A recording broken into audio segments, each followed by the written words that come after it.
Okay, so I need to talk about something that I think literally everyone has experienced, but nobody fully understands. Already intrigued. Go. Why do some people only want you when you're unavailable? Like, you're single and interested. Crickets. You move on, get into a relationship, suddenly they can't stop texting. Right. The classic boomerang. And honestly, I think there's a version of this that's even more subtle. It's not just being in a relationship. Sometimes you just emotionally move on, and that's when they come back. Yes, that's the part that messes with people. It's like they have a radar for the moment you stop caring. So, the obvious framework here is scarcity bias. Behavioral economists have studied this extensively. When something becomes less available, we perceive it as more valuable. It's the same reason limited edition anything sells out. Right, but we're talking about people, not sneakers. That's what makes it so frustrating. You're not a limited drop. No, but your brain doesn't always make that distinction cleanly. There was a study, I think it was Wurchel in 1975, where people rated cookies as tastier when there were fewer in the jar. Same exact cookies. Wait, seriously? The same cookies tasted better just because there were fewer of them? Same cookies, and the ones that went from abundant to scarce were rated even higher than the ones that were always scarce. So it's not just rarity, it's the loss of availability that triggers the spike. That's wild. So when someone was available and then becomes unavailable, that transition itself is what makes the brain go haywire. Exactly. Loss aversion is incredibly powerful. We hate losing access to something more than we enjoy having it in the first place.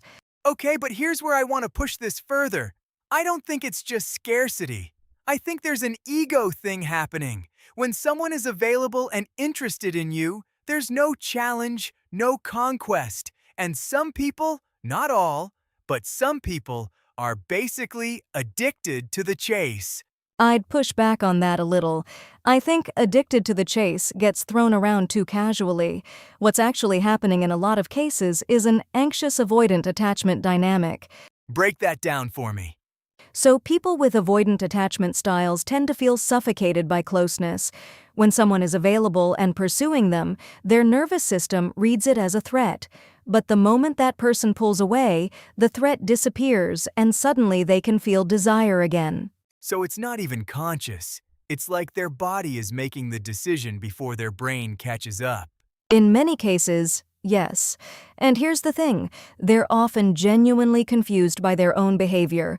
They don't understand why they keep losing interest in people who like them back.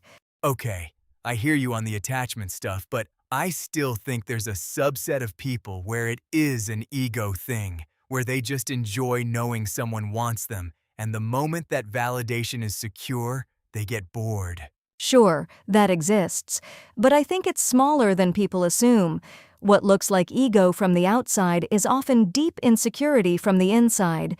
See, I actually disagree there. I think you're being too generous. Some people genuinely treat other humans like options in a menu, and the moment they order, they want to look at the menu again. That's a great metaphor, and I won't pretend those people don't exist, but I think even that behavior usually has roots in something.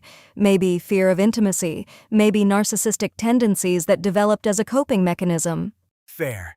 I guess my frustration is more from the receiving end, because when you're the person who keeps getting pursued only when you're leaving, it doesn't matter why they're doing it. It just hurts. Right? Right. And that's the practical question. What do you actually do with this pattern when you notice it? Okay, so here's my take, and I know this sounds harsh, but you stop responding to it. Period. If someone only shows up when you're leaving, that's information. That is their answer. But wait, doesn't that assume people can't change?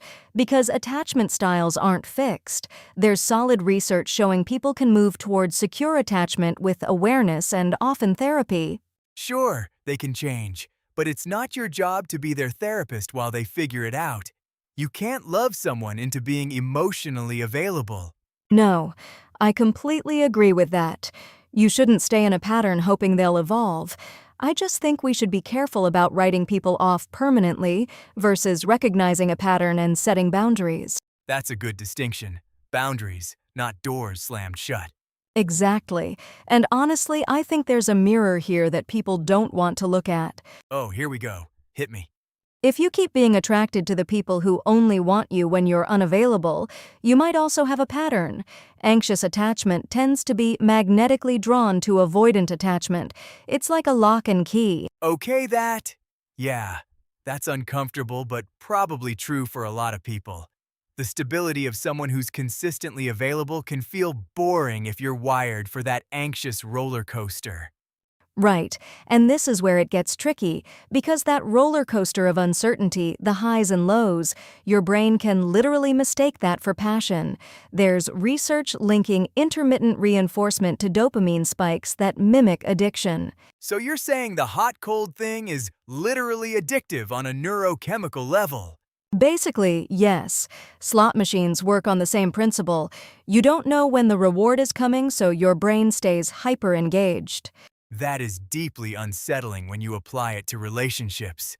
Like, the person who texts back sometimes is more addictive than the person who always responds.